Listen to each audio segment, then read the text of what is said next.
everyone, and welcome to Padawan Unlimited, a Star Wars Unlimited trading card game podcast. I am your host, Gil, and today I am excited to bring you one of my fellow team members, Tyler Mersing. He is a fantastic player, fantastic guy.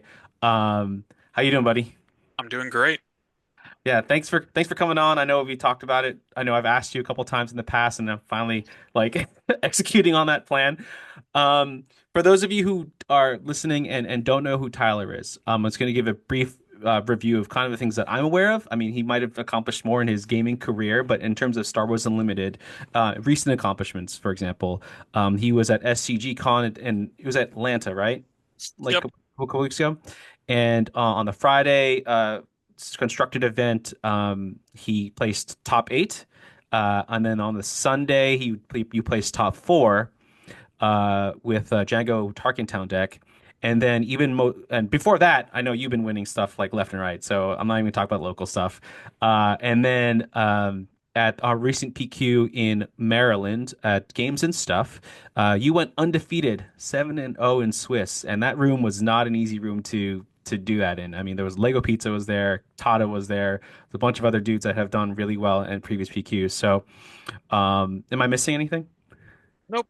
That's all, presets and stuff like that. Like you went to SCG Baltimore as well, top aided that, made the first Boba Yellow list. But otherwise, yeah. Otherwise, all recent set three Oh yeah, events. you know I forgot about that. There was a couple of people who did a shout out to your Boba Yellow list, at least online for like they won all their local tournaments with your list. So that was really cool. Actually, I totally forgot about that. That was so cool. Um, And they banned it. I know. Sorry. Eh, So you went to the father, which I think is appropriate, instead of sticking with the son. Before we so For the highlight of this video, I really want to talk about like your 7-0 experience and like but before I even get there, like the foundations. So I think before you even get to a competition, you obviously need to build a deck, right? And so 50 cards, 50 card main deck, 10 card sideboard. And I really just want to go kind of get through your mindset. Like when you're building a deck, like what goes through your mind when you're like, selecting cards? Like I'm assuming, like, do you net deck? Do you like craft out your own? Like what's your process like, if I may Oh, ask? I certainly net deck. I try a shell, whatever someone, likes and enjoy. I take that, play a couple games with it, see if I like the idea of the deck first Yeah. off. If I don't like it, then I'll just try something else. If I do like it, then, I'll just take that deck and start playing it, play it more and more. Like, it's exactly what I did for Django. Played it at a local showdown, got like second at that, did weeklies. Like Django is nice. And then went into Atlanta with the plan of testing a whole bunch of various different cards and stuff, Imperial Demolisher, Arm to the Teeth, Boba Fett. And so just tried a couple different lists over the 3-day events Okay. and did quite well in the Friday and Sunday one, and that's how I've gained my practice and how I tuned out the choices I made. Yeah. So you're constantly iterating even throughout the tournament. That's wild. I always assumed that people at that level kind of like this is my game plan. This is my deck. But like you actually changed it from like Friday to Saturday or Friday to Sunday. Yeah, it wasn't the event was going there to of course the top eight just to have names, but I was still also did not have any games with Django beforehand, so it's just my time to here's high level practice and Yeah. just try and grind games. Yeah. And so did you have a significant amount of like when grinding games like Carabas and Tabletop Simulator with the Django deck beforehand, or were you like you pretty much do what you wanted to do and now it's just a matter of fine tuning at that point? I'd say no. I don't play too much of Carabas or tabletop. It's a lot more just, go to events, play in person. Yeah. And at the events, I, didn't really know exactly what I wanted to play. And so, you know, kind of just figured it out. Yeah. Okay. No, that's fast. I think that's fascinating because, you know, when I'm reading like some of the discords and people talking about it, they're like, "Oh, I did 400 games with this guy," or like 1,000 games with Han One Yellow, and you know, some of them are performing really well. Other people don't perform as well. Whereas like you're doing this like really like tactile approach to it. Like this is the deck. I have this deck. I'm gonna play it like live and like tweak as I'll essentially on the fly, which is I mean I think it's kind of fascinating. Yeah. Um, did you But you've also have like just good mechanics because you've played card games in the past, right? Yeah, I played Magic before Star Wars. Okay. Were you on the competitive circuit there as well? I not to the extent I didn't really travel to events like I did Star Wars. For a Magic player, I'm, quite on the newer side because I started in 2019, and like all of the, high level, the kind of stuff we see nowadays for Star Wars, like everyone traveling events, grinding stuff that happened back in like 2016 or 2012, and so you don't really Yeah. see too much of that now. It's a lot more just online play in Magic, but I didn't really jump to it. Yeah. Okay. Oh, interesting. Okay, so you did some experience, but young. That's funny that 2019 is young because I forget like Magic came out in like Yeah, it's 1994 an or old 9. game, 30 Yeah. years. I say young because, I play, Magic has these things called formats where it breaks up the game and, based on how far back in history you go in playing, we'll see what Star Wars does in the future. I know we're Yeah. going to hear of, you know, I know like with a recent stream coming later this at the end of this month, we'll see maybe if there's going to be different formats or sets or however FFG does, but I Yeah. played in Magic, the oldest one. So, it uses every single card you're allowed with a small ban list. Wow. And, the players in that, have played 10, 20 years, so compared to everyone else, even a couple years is just a baby. Yeah. So, I'm excited for some of the new set stuff. I mean, I already saw like the little like serial like they're gonna rotate the cards. It's yeah. there, and no base is gonna be over 49 health in the future. So that's good based Yeah, on the interesting. future proofing of the new product. Okay, so so let's move on. I guess we'll move on to kind of like your tournament play, right? So you are able. So even let's talk even before I get to the most recent PQ experience at SCG Con. You did 3 days straight of I'm assuming 7 to 10 hour days, right? Yep. Like, how did you keep your mind straight? I mean, that's a lot of games. You know what I mean? Like, kind of, Yeah, it's at least from playing for a whole bunch of Star Wars stuff. You go in, you play the round, and I kind of, at least for me, I sit there and I try to have like a mental lockdown where all I'm thinking about is the game, the turn, the actions, and afterwards, whether I win or lose, I'll have like, small satisfaction or small dissatisfaction. I don't try to really dwell on it. I kind of shut down. I'll mm, feel, happy or sad at the end. When everything's said and done, too many times to be like, oh, you're killing it. And then you go and bomb out, immediately, which happens. yeah, But, it's just, you, yeah. you just kind of just, at least I just sit there and lock in, you know? How so if I can dig into that, like how? And here's what I mean. Here's what I mean. Because like me, I get I know I get tilted. I could say that I can remain calm and I'll smile the entire time. Like I'm a generally happy guy. But like if I lose specifically, or like if there's I misplayed or something, like I'm just like I get like upset and I get in this weird hell headspace. Like did you train to do that? Or that's like that's just like how your brain works. Like you just the locking in. I don't know if it's necessarily, it's not trained or thing. I think it's definitely just something I'm used to. But I kind of really don't think about, the emotional aspects until afterwards. Like, of course, I'm still new. I get massive anxiety, and stress before the event, and I'm sitting there like, Yeah. even for, the whole recently of Baltimore, I'm sitting there, each round like, oh, I won this round, I won this round, I'm sitting here between each round like feeling an anxiety just building up, and I'm just like trying to block everything out, focus on like, the little Mm, needle in front of my face, just try yeah. to, lock down, but Yeah. it's just more of just like forcing myself to do it. Yeah.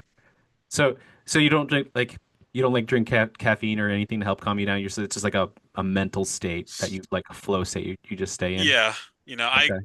I guess the closest thing I can compare it to is, I like to read a lot, and so I'm able to very this is a lot longer than cardio. I sit there, I can isolate myself while reading a book. I get very invested into one Mm. thing.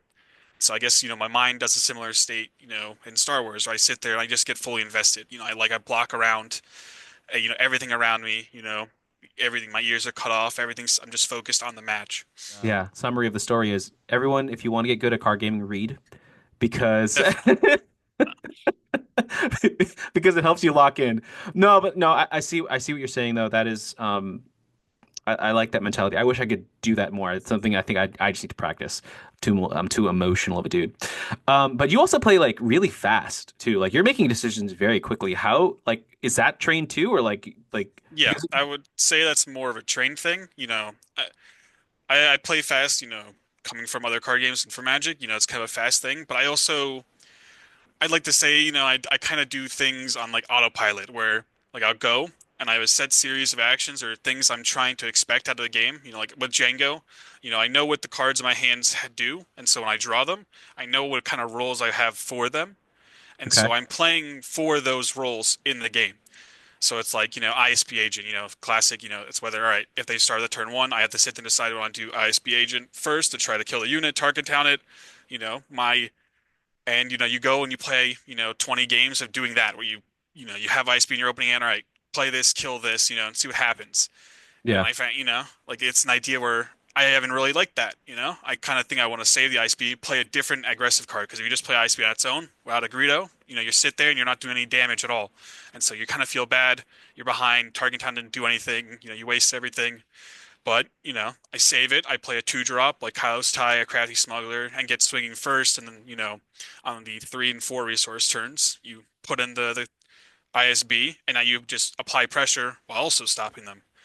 And yeah, so it's like two different avenues, okay, but you first play out one avenue a whole bunch and see what happens. If I'm doing these actions a whole bunch and something bad's happening, I'm losing games doing this kind of stuff, then it's like, the kind of thing like, all right, I should try doing it something differently.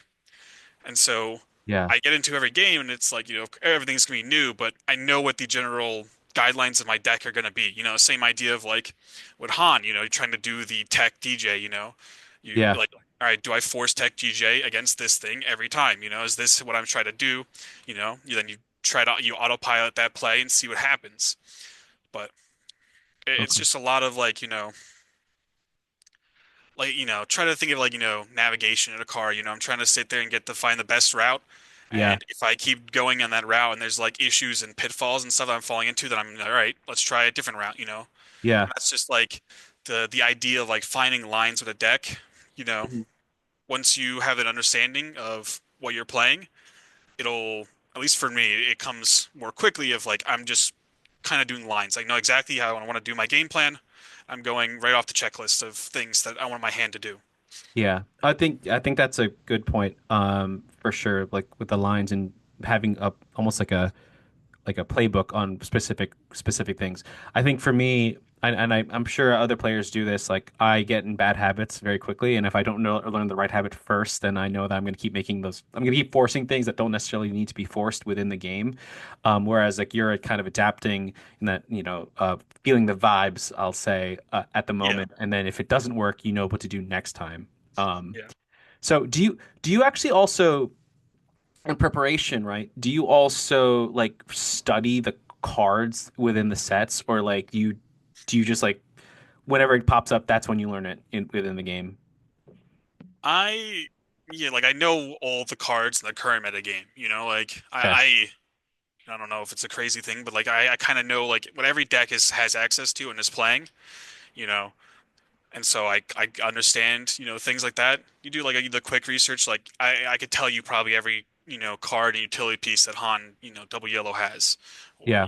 like this kind of stuff, which is really good because I'll be able to like try to dissect like all right, cunning, waylay, cantina bouncer. Here's all the interaction cards, like what if he has one of these cards here, how can I get messed up? But it Yeah. also classic thing where you can't really know everything, so you kind of Yeah. sit down, and your opponent's playing Boba 2 yellow. It's like, okay, yeah, never seen someone play this. I can, kind of know what the colors and aspects are. I can guess what maybe cards he's playing, but I have no idea if it's a mid-range slow Yeah. deck, if it's a fast aggro deck. You just kind of adapt, in the fly. Yeah. Okay. No, that's fair. I know that there's at least one other team member on Maclunky that I know like actually studies all the cards. So Yeah, I was curious if you did the same thing, but it sounds like you generally know all the relevant meta cards and thematically what all the other aspects do, but like realistically it's like I think that's probably just too much information to try to ingest yeah. for the card I'm gamer. less of a, the mathematic calculative guy. I don't sit there and think of percentage numbers of like, what he has like this percentage to have this card. I just build a feeling for it. I guess it's insight, kind of thing. Like Yeah. I train my general feeling for how I want the games to go. And so when I'm in a familiar environment, it works well. But I'm in an unfamiliar environment, then, I can start to struggle. Yeah. Well, I think honestly, that's for especially for new players, newer players like myself, which isn't especially in card games. I was always under the assumption that a lot of like top players, like they are playing like 1,000 games, that they are for like a deck, not even just like in general, like 1,000 per deck, and they're researching every card and memorizing all this stuff like massively. But it's good to hear that like you can actually go by a little feel in that sense, just know generally a lot of this information, you could still perform really well at a high level, which is something that I think you've been Yeah. doing. Yeah. No. Uh, So kind of going into so now let's go into I guess the Maryland PQ. I don't know if I want to make you regale like all the games, right? But you went through 7 rounds. You didn't scoop at the last at the seventh game, which I know some people actually do when they're 6-1 when they're already 6-0. So you played it out. What was your like thought process in the beginning of the tournament? I guess we'll start there. Were you like, all right, just one game, and I guess there's Bubble Yellow, like let's just take this. What was that? What was your mind? What was your mental state like going in? It's just, it's kind of like shut everything down, focus in the moment, take one step at a time. I sit down round one, unfamiliar opponent, sit it, he pulls out Boba 2 yellow, set 2 Boba, and I'm like, all right, I have no idea what's going to happen, no idea how it's going to play out. And, just you play cards, in a sense where it's an unfamiliar situation. I'm playing Django. So I kind of just take like, all right, I'm going to spend game one just trying to throw straight at your base and see what happens. Can you stop aggression? And game one, he didn't. He could not. So I'm like, all right, game two, I'll do the same thing. Just throw thing. Lean into the aggressive side. Don't worry about too much about, trying to control the aggro deck and be like, all right, let's see what happens. And both games, 2-0. Very similar thing. It's definitely just more of just, probably an opponent on a lesser experience level, and so he wasn't really prepared for, my kind of stuff. So. Yeah. Do you find yourself like if you see so you let's say you win game one pretty handily. Um, if that happens on a regular basis, I'm going to assume it does. Do you actually sideboard to make the game more favorable, or like do you just stick with the deck until like you like unless you lose game two and then you sideboard and stuff? Like No, I definitely sideboard, after every really? game, whether win or lose. It really depends on the cards in sideboard, Okay. you know, and like for the matchup itself. So, I'm sitting there. I've played all of game one, and I kind of know, what he's in. My Django sideboard currently has 3 Force Chokes, 2 Disabling Fang Fighters, 2 Palpatines, trying to think of the other cards, 2 Wolves, and the third no good to me dead. And Yeah. so, Boba to yellow, he would just play, kind of like mid-range, slash, cards. Not too many of the, the classic Sabine aggro cards. So I'm sitting here like, all right, he's going to be on the slower side, trying to do maybe like resupply and get out faster. Maybe has a Boba's armor, you know, because, Boba 2 comes Yeah. out as, I believe, a 6 cost, if I remember correctly. I wasn't too worried about Boba's 2 armor. So I'm thinking, all right, I don't care for Descending Fang Fighter. The only other upgrade you can play is entrenched or not entrenched.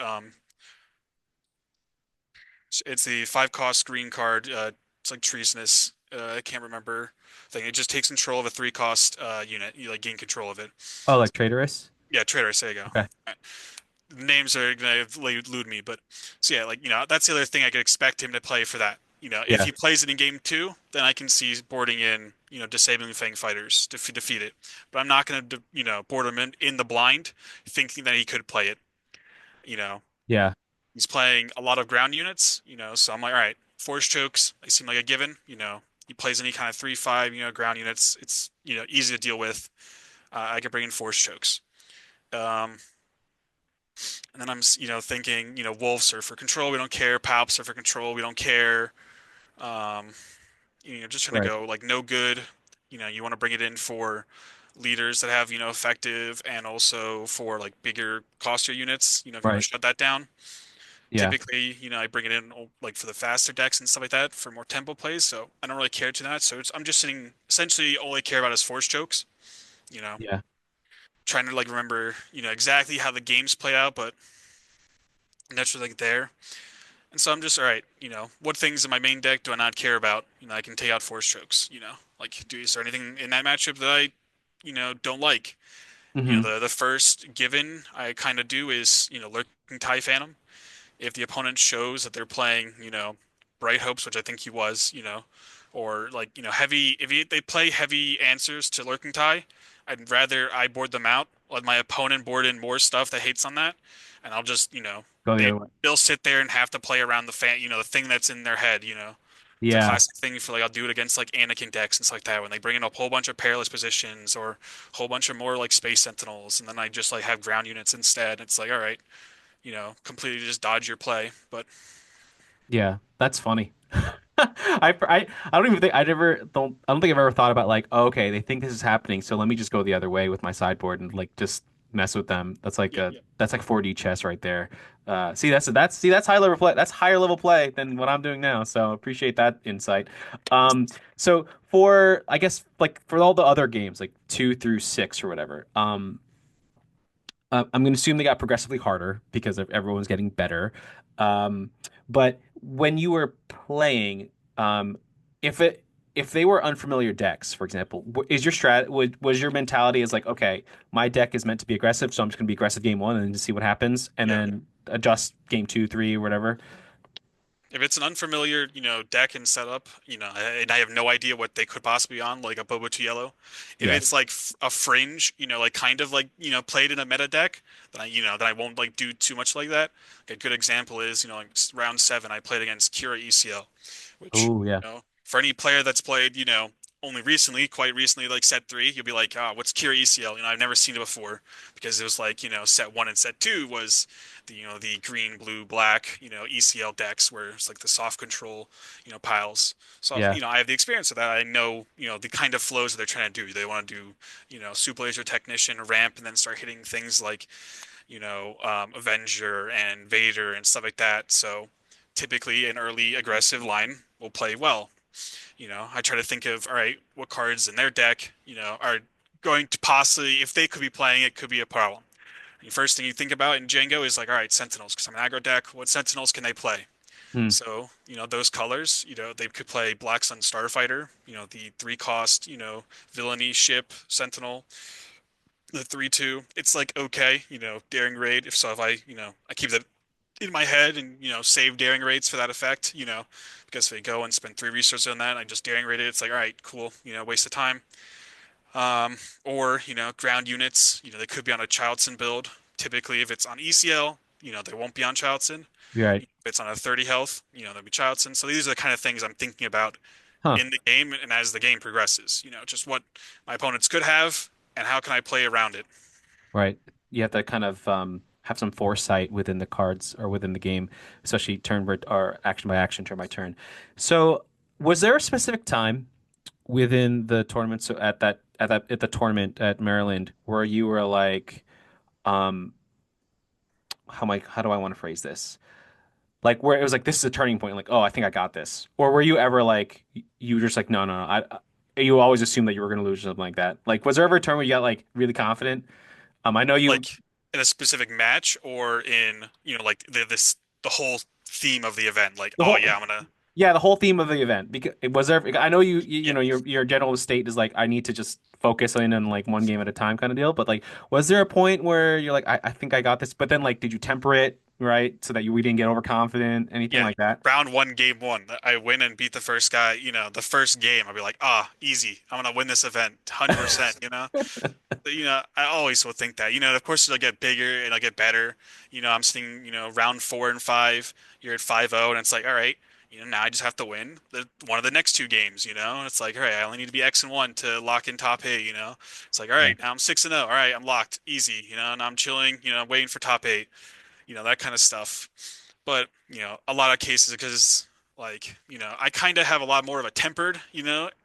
environment, no matter how well, Swiss and stuff goes, everything will can always change very quickly. Like I had a lot of experience of this, and like back in set one when showdowns were the only thing that people played. Yeah. I went to a lot of those. I did like 8 to 10 showdowns just trying to get the Mace Windu because that's all I care about. I was like, I want to earn one champion promo, and it took me like 10 events before I could get to my first one. And I had Wow. so many like close calls, so many events. Like I was on like Boba ECL, back then, and Yeah. so it was very good at the beginning of the game. Everyone thought it was the best deck, and then when people adapted to it, it became not the best deck, and it became it kept falling down. And when we had showdowns, which was the close to the end of set one, a lot of people liked Boba Yellow, and Boba Hmm. ECL had a very good matchup into Boba Yellow.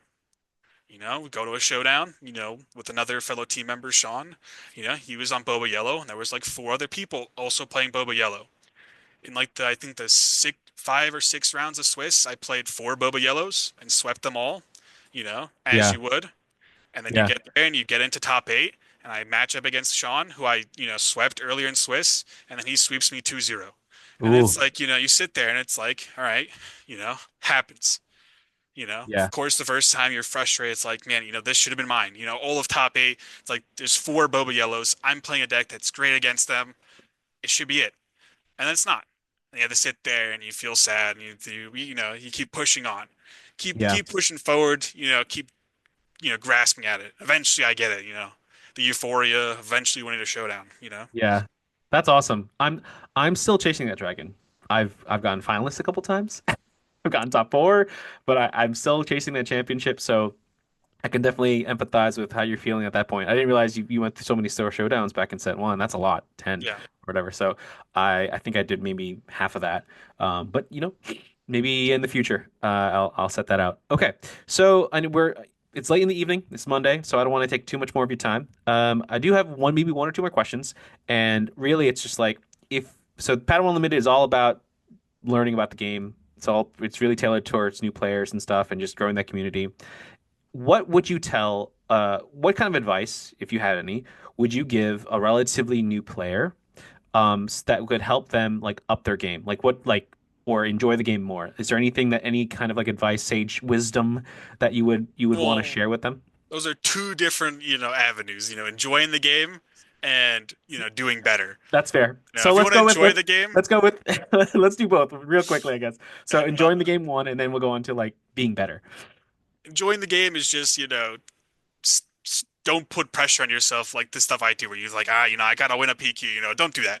It doesn't Yeah. make it enjoyable. You're just sitting there stressed all day, every week you gotta play an event, you're stressed, just go to an event, and play. Whether you Yeah. win or lose, you go and you're having fun, You can play Yeah. some off the wall sort of thing, and you find the joy in the moments where you sit down, your opponent's shoveling up, Sabine ECL, and then you pull out, you know, Jabba, yellow, and it's like you guys go like, "What is this?" And you get that like little like spark of joy. Like, that's the kind of things you can do where you're enjoying it. But of Yeah. course, there's also the joy of coming at the end of competitively, where you get and win the event. But that comes with a lot of struggle. A lot of Yeah. it's a lot more. So if Yeah. you're not 100%. okay with having those ups and downs, then it may not be the best to try to do it competitively. But competitive is fun, you learn and you build. And for the other side, to how to be better and how to learn, there's like two things that I think everyone tells everyone to do, or at least I always see, and the things that I kind of do the same. One of them is how I do deck choice. Yeah. I have someone that's very new to the game. He's never played a trading card game before, and he takes the deck and he's sitting there and he will constantly ask me questions about like, should I try this card? Should I try this card? Should I try this card? Should I try this card? Should I try this card? Over and over again. It just changes the list constantly, endlessly, and it just doesn't stop, which is Yeah. fun. It's fine. It's fun. He's enjoying it. From a competitive standpoint, I would not even think about changing a card in my deck until I've played 10, 20, 30, games with Yeah. it, events. Like Yeah. I go, I find someone that's played those games, I take their list, whether I have complaints or not about their card choices, I play their list and I see, and I play it. And then once I get a whole bunch of games on it, I understand how the deck works, how it does into different people, then I'm confident making the choice like this card in here, I don't like it. I want to try something else differently, you know. Hmm. That's what I'll always suggest. Net decking is a valid tool. You don't have to just always net deck. You can do it, and then once you gain the confidence, then you tune it to what it fits your needs. Yeah. And Okay. then, secondly is, it's a harder thing to do. It's a lot easier with, if you do like Carabas and stuff, is, you play the games. I'm sitting there and mentally I'm thinking of my actions. Could I have done it differently? Can I do it differently in the future? For someone that's new, that's hard to do. So a classic thing that people tell is record your games. Get us a simple like, OBS or some setup, record your Carabas games. Yeah. You win or lose, you can sit there and look like how many what choice did I make here? And you just look down the line like did that have a choice have an option? Did it present, positive results or negative results? And you can Yeah. hopefully then build the idea of all right, well, here's the line I need to take to, get to the end of this maze. Okay. Yeah, no, that's great advice. I know I still need to, I should listen to that as well. So I appreciate that. Okay, so that's it. Tyler, again, thank you so much for your time this evening. This was a great conversation. I really appreciate it. To everyone else out there, I hope you learned something. If you have any comments, questions, concerns for me, Tyler, or Maclunky Gaming, our competitive team, please let me know. Email me at gil@padawanunlimited.com or something in the show notes, and we'll get back to you. And until next time, may the force be with you. Yeah, thank you very much. Have a good night, everyone. Good night.